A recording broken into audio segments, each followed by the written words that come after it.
To the elite ranger team, she was just a middle-aged clerk holding a clipboard, dead weight slowing down their record. So the lieutenant made a brutal choice. He shoved her out of the moving helicopter, leaving her to rot in the swamp. He laughed as she fell, but he didn't hear a scream. He didn't see panic. He didn't realize that by throwing her away, he hadn't discarded a liability. He had just unleashed a ghost who was about to turn his own mission into a nightmare. From wherever you're watching, let us know in the comments. And if this story has earned you respect, click like so others can find it too. The heavy industrial thrum of the Sikorsky UH-60 Black Hawk was not just a sound. It was a physical pressure that vibrated in the marrow of every bone and rattled the fillings of the teeth. But for the woman sitting nearest the open bay door, with her legs dangling over the edge of the void, it was the only familiar comfort in a world that had suddenly decided she was obsolete. Sarah Miller was 46 years old, and to the 5 men sitting across from her in the helicopter's cargo hold, she was worse than invisible. She was an obstacle. She wore a standard issue field uniform that was clean and pressed a stark contrast to the tactical gear worn by the elite ranger team she was shadowing. Her helmet was unadorned by the high-tech strobe lights and infrared patches that covered theirs. In her hands, she held a clipboard and a waterproof case for documents. To the squad leader, Lieutenant Marcus Harris, this woman was the embodiment of everything wrong with the modern military bureaucracy. He saw the gray hair neatly tucked back under her Kevlar. He saw the crow's feet around her eyes, and the quiet way she sat with her hands folded, and he saw a librarian who had wandered onto a battlefield.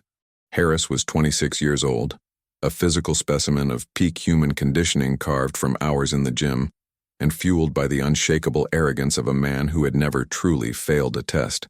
He shouted something to his team over the roar of the twin turboshaft engines, and the men laughed. It was a sharp exclusionary sound that cut through the mechanical noise. They were the predators, the apex of the food chain, and she was the sheep sent to slow them down. The mission profile was a standard survival and evasion course through the Atchafalaya Basin in Louisiana, a 20-mile slog through some of the most unforgiving terrain in North America, designed to break the spirit of even the toughest infantrymen. The objective was simple, which was to insert into the swamp, navigate to 3 checkpoints avoiding capture by an opposing force, and reach the extraction zone within 12 hours. The caveat was that they were carrying a high-value asset, which in this simulation was Sarah. She was supposed to be the diplomat or the scientist they had to protect, but Harris had decided before the rotors even started turning that he wasn't going to play by the rules. He looked at the timer on his wrist GPS. They were chasing a platoon record. Carrying a middle-aged logistics officer through waist-deep mud would add hours to their time. He caught the eye of his sergeant, a man named Alvarez, who was chewing gum with a slack-jawed grin. The look passed between them was one of conspiratorial malice. They wouldn't kill her, obviously. This was training. But they could lose her. They could simulate a combat drop that was a little too rough, a little too fast, and leave her at the insertion point to wait for the safety boat while they ghosted into the tree line to crush the record. It was cruel, it was a violation of orders, and it was exactly the kind of thing arrogant young men did when they thought no one of consequence was watching. The crew chief in the cockpit held up 2 fingers. 2 minutes to insertion. The helicopter began to bank, descending aggressively toward the canopy of cypress and tupelo trees that stretched out like a green ocean beneath them. The water below was a churning brown soup stirred into a frenzy by the rotor wash. Harris unbuckled his safety belt and stood up, moving with the practiced ease of a soldier who lived on moving platforms. He grabbed the strap of Sarah's vest. She looked up at him. Her eyes were not fearful. They were a strange shade of hazel calm and flat like the water before a storm. "We're hot dropping." Harris yelled, his voice barely audible over the screaming engines. "You go first." It was a lie. The protocol for a VIP escort was for the team to secure the ground first. Sarah knew this. She knew the manual better than he did. She opened her mouth to speak, perhaps to cite the safety regulation, but Harris didn't wait. He didn't want a debate. He wanted her gone. He shoved her. It wasn't a gentle guide out the door. It was a hard, forceful push against her chest plate designed to send her tumbling backward into the air. For a split second, Sarah was airborne, suspended between the metal safety of the aircraft and the chaotic violence of the swamp below. The soldiers inside laughed. They expected flailing limbs. They expected a scream. They expected the panic of a desk clerk facing gravity. But Sarah Miller didn't flail. As the air rushed past her ears, the clipboard was tucked securely into her vest in a single fluid motion. Her body didn't stiffen in terror, it relaxed. She exhaled, fully emptying her lungs to reduce buoyancy for the initial impact. She tucked her chin to her sternum and crossed her arms over her chest, locking her body into a pencil-thin silhouette. She hit the water not with a catastrophic splash, but with a calculated slice piercing the surface tension with the precision of a diver. The muddy water swallowed her instantly. Above her, the helicopter banked hard to the right, the pilots unaware of the malice that had just occurred, assuming the drop was standard. Harris watched the spot where she had vanished, a smirk plastered across his face. "Package delivered," he shouted. "Let's move." The Rangers dropped one by one, disappearing into the reeds, confident that the librarian would surface, sputter, and blow her emergency whistle within 5 minutes. They thought they were leaving behind a liability. They had no idea they had just dropped an apex predator into her natural habitat. Under the surface of the bayou, the world was dark and silent. The water was tepid, tasting of silt and decaying vegetation. Sarah let her momentum carry her down until her boots touched the soft muck of the riverbed. She didn't struggle for the surface immediately. Panic burns oxygen. Struggle attracts predators. She stayed under for a count of 10, listening to the acoustic signature of the helicopter fading into the distance. She was assessing her body. No broken bones, no torn ligaments. The equipment was secure. She pushed off the bottom, surfacing slowly amidst a cluster of water hyacinths, her head emerging with the stealth of an alligator. She didn't gasp. She breathed through her nose, her eyes scanning the waterline instantly. She was alone. The Rangers were already gone, heading north, crashing through the brush with the noise discipline of a herd of buffalo. Sarah waded toward the bank, the water dragging at her uniform. She pulled herself up onto the root system of a massive bald cypress tree and sat there for a moment, dripping wet. A normal logistics officer would be reaching for the radio. A normal officer would be crying. Sarah Miller reached into her pocket and pulled out a small waterproof case. She checked her compass. She didn't look at the map because she had memorized the terrain features 3 days ago when the operation was first briefed. She knew exactly where she was. Harris had dropped her 2 miles off the designated insertion point, deep in a sector known as the Maze, a tangle of shifting waterways and unstable ground that was strictly off-limits during standard training because of the alligator population. He hadn't just been mean, he had been criminally negligent. He had left her to die, or at least to be terrified into submission. Sarah squeezed the water out of her braid. She looked at her hands. They were steady, no tremors. The anger she felt was a cold, hard knot in her stomach. It wasn't the rage of a victim. It was the professional disgust of a craftsman watching an amateur destroy a tool. They thought she was Sarah Miller, the paper pusher from the Pentagon's supply chain division. That was the cover identity she had worn for the last 3 years, a carefully constructed mask of mediocrity that allowed her to move through bases and inspect logistical chains without raising alarms. But before the clipboard, before the gray hair and the reading glasses, she had been someone else. She had been Major Elena Vance. She had been the first woman to successfully navigate the selection process for the Activity, the ultra-classified intelligence support unit that worked alongside Delta Force and DevGru. She had spent 15 years in the shadows. She had tracked warlords through the Hindu Kush. She had sat in cafes in Damascus with a wire tapped to her chest while men who wanted to behead her drank tea 3 feet away. She had killed not with glory, but with necessity. She was a master of the gray arts, surveillance evasion, and the ability to be utterly forgettable. And these boys, these children with their shiny new rifles and their gym muscles, had just thrown her into the mud like garbage. Sarah stood up. She checked the sun's position through the canopy. Harris and his team were heading north, aiming for the first checkpoint. They were relying on speed and technology. They had high-end GPS units and satellite comms. Sarah had a compass, a knife, and a brain that had been weaponized by decades of warfare. She began to move. She didn't run. Running in a swamp is suicide. She adopted the ghost walk, a rolling step that distributes weight and prevents the suction of the mud from trapping the foot. She moved through the undergrowth without breaking a twig. She didn't fight the vegetation, she flowed through it. The insects descended in clouds, mosquitoes hungry for blood, but Sarah ignored them. Pain was just information. Discomfort was temporary. The mission had changed. It was no longer about observation. It was about education. She was going to teach Lieutenant Harris a lesson on the difference between a soldier and a warrior. An hour later, the ranger team was making good time, or so they thought. Harris was in the lead, swinging a machete at a wall of vines, his breathing heavy and wet in the humid air. "We're crushing it," he said over the comms. "Without the anchor, we're moving at double speed." Alvarez laughed behind him. "Wonder if she's found the safety boat yet." "She's probably still crying on the bank," Harris replied. They were confident. They were fast. But they were blind. They were moving so fast they missed the signs. They missed the sudden silence of the birds, which indicated a predator nearby. They missed the subtle shift in the vegetation where the ground became darker and more saturated. They were staring at their GPS screens, following a digital line instead of reading the physical reality of the world. And they were being hunted. Sarah was paralleling their course, moving about 50 meters to their east. She was faster because she wasn't fighting the terrain. She used the game trails, the natural pathways made by deer and boar. She stopped periodically to listen. She could hear them crashing through the brush, hear their heavy boots sucking in the mud, hear their voices carrying over the water. They had zero noise discipline. They assumed they were the only dangerous things in the woods. Sarah watched them through a gap in the ferns. She saw Harris check his map and point north. She shook her head. The map was 2 years old. The hydrology of the swamp had shifted after the last hurricane. North was not safe.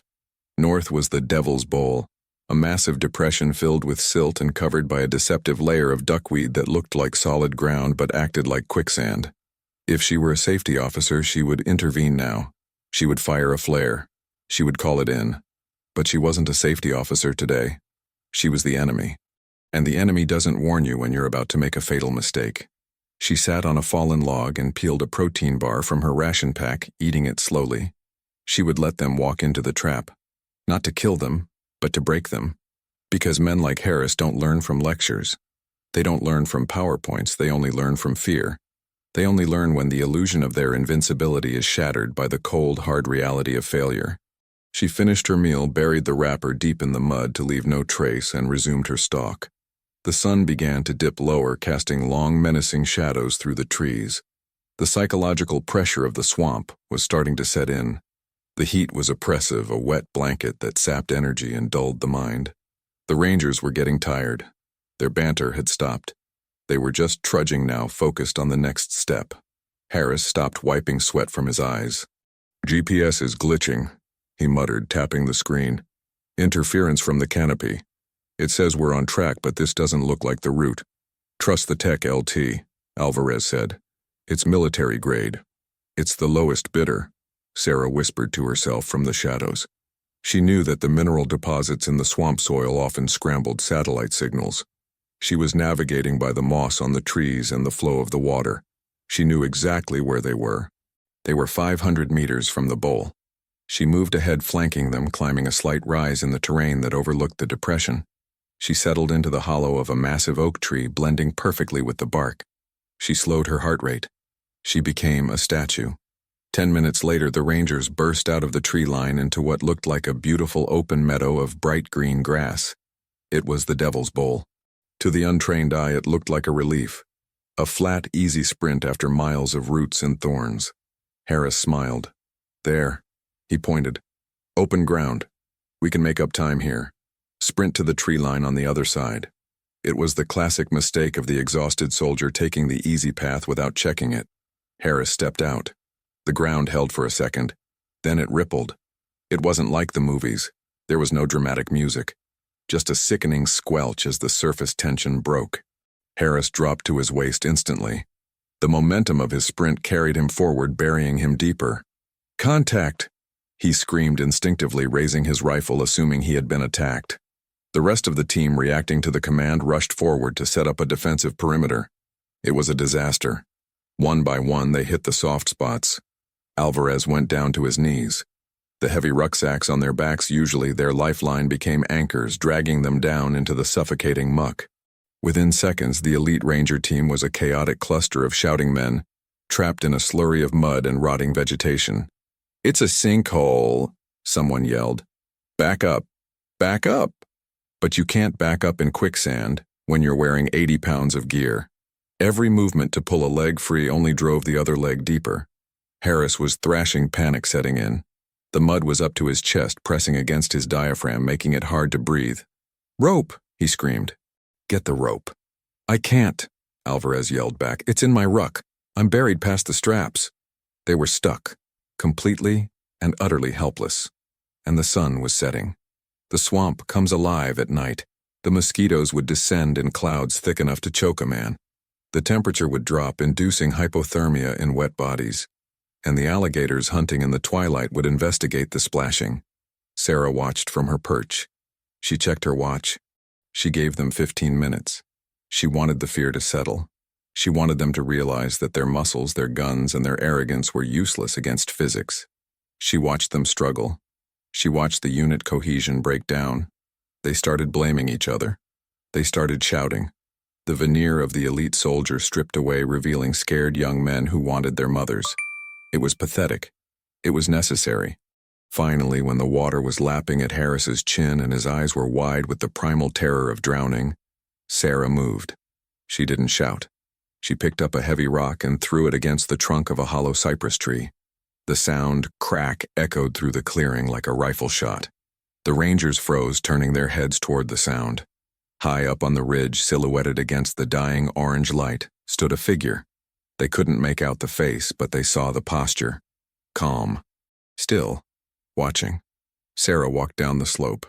She didn't look like a librarian anymore. Her movement was predatory. She stopped at the edge of the sinkhole, standing on the solid root structure she had identified earlier. Harris squinted through the mud coating his face. "Who's that?" "Safety officer. Help us." Sarah didn't answer. She unclipped a heavy-duty carabiner from her vest. She looked around, scanning the canopy. She found a vine thick as a man's arm hanging from the cypress above. She tested it with her full weight hanging from it for a second. It held. She tied a complex friction knot around the vine, creating a loop. Then, with a motion that seemed to defy the laws of physics, she swung out over the mud. She didn't aim for Harris. She aimed for Alvarez. She landed lightly on a submerged log that the Rangers had missed, balanced like a dancer on a high wire. She reached down, grabbed the handle of Alvarez's submerged rucksack, and with a torque of her hips that demonstrated terrifying core strength, she hauled him up just enough to expose the buckles. "Cut the pack," she said. Her voice was low, flat, and completely devoid of sympathy. It was a command, not a suggestion. Alvarez stared at her. It was the woman they had thrown out. He was too shocked to speak. "Cut the pack." She repeated the words, spacing them out like gunshots. He fumbled for his knife, his hands shaking. He slashed the straps. The heavy pack sank away and he surged upward, relieved of the weight. "Give me the rope," she ordered. He handed her the coil from his cargo pocket. Sarah took it. She didn't look at him. She looked at the geometry of the trap. She tied a bowline around the tree trunk she was standing on, creating a solid anchor point. Then she threw the line to Harris. It landed perfectly within an inch of his grasping hand. "Loop it under your arms," she said. "Don't pull, lean back, let the rope do the work." Harris looked at her. His arrogance was gone, washed away by the mud and the fear. He was a child looking at an adult. He obeyed. Sarah managed the friction using the tree as a mechanical advantage. She hauled them out one by one. It was grueling work.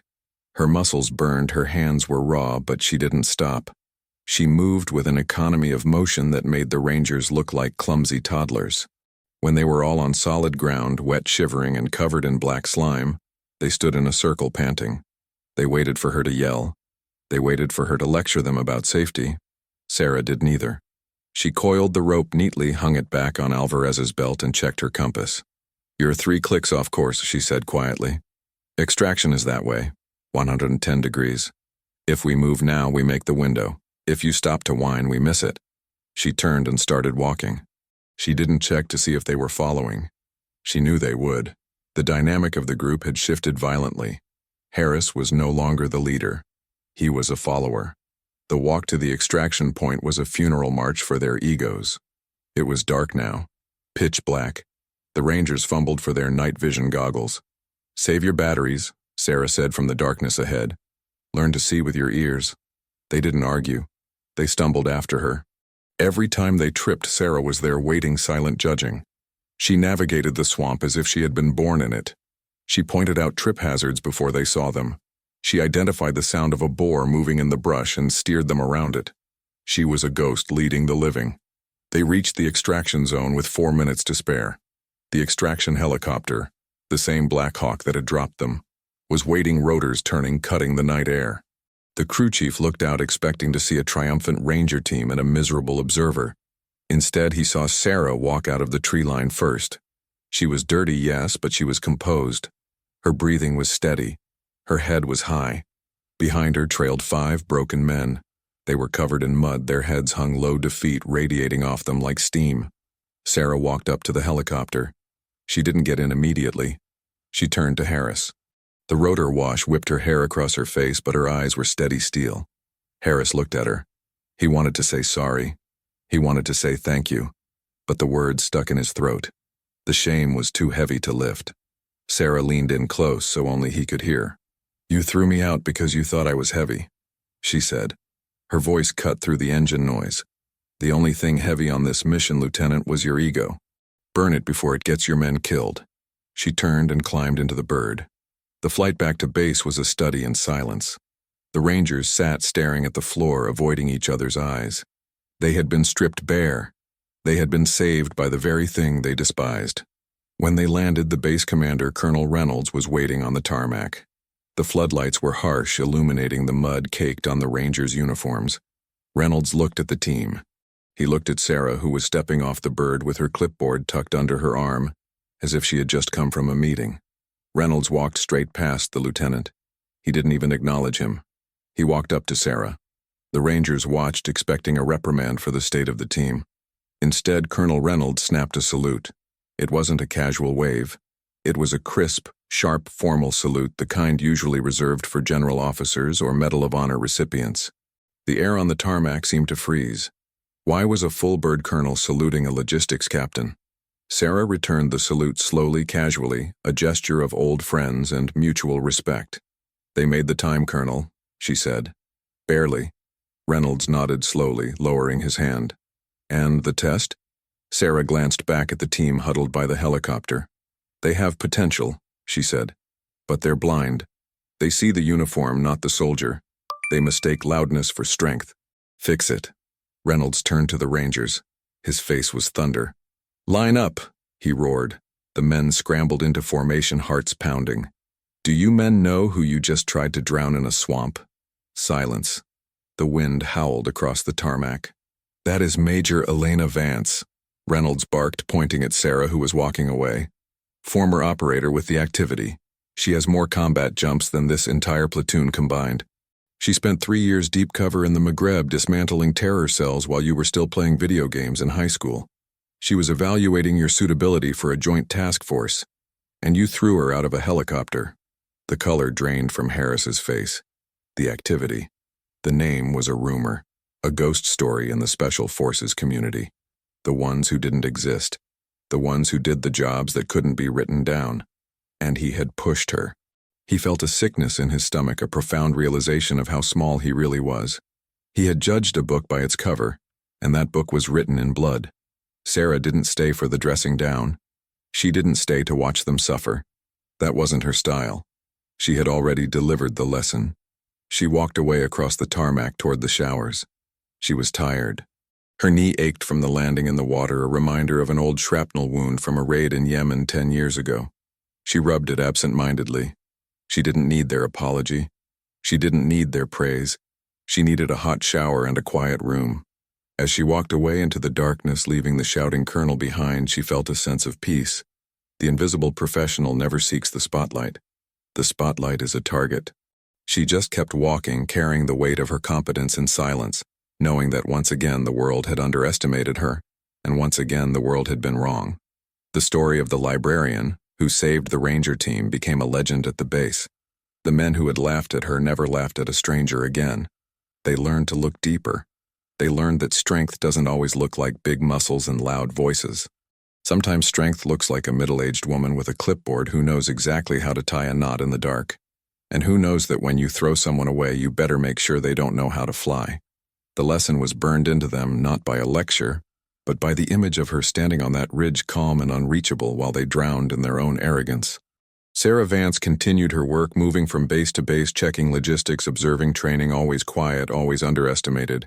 And every now and then, when a young soldier rolled his eyes at her, or a lieutenant made a snide comment, she would just smile, a small, dangerous smile. Because she knew something they didn't. She knew that the most dangerous weapon in the room is usually the one you don't bother to look at. And if they ever pushed her again, she would be ready. The silence of her profession was her armor, and her competence was her sword. And in a world of noise and posturing, she was the signal. The helicopter ride had been a test, and she had passed it before she even hit the water. The only question left was whether the men she left behind would ever be smart enough to understand what they had truly seen. They threw her out thinking she was trash. She landed as a treasure they couldn't afford to lose. The balance was restored. Justice was served. Not with a gavel, but with a rope thrown into the mud by a woman who refused to let their stupidity be her death sentence. It was a victory for the quiet ones. For every professional who had ever been talked over, ignored, or dismissed. Sarah Miller walked into the night, and the darkness welcomed her like an old friend. She was home.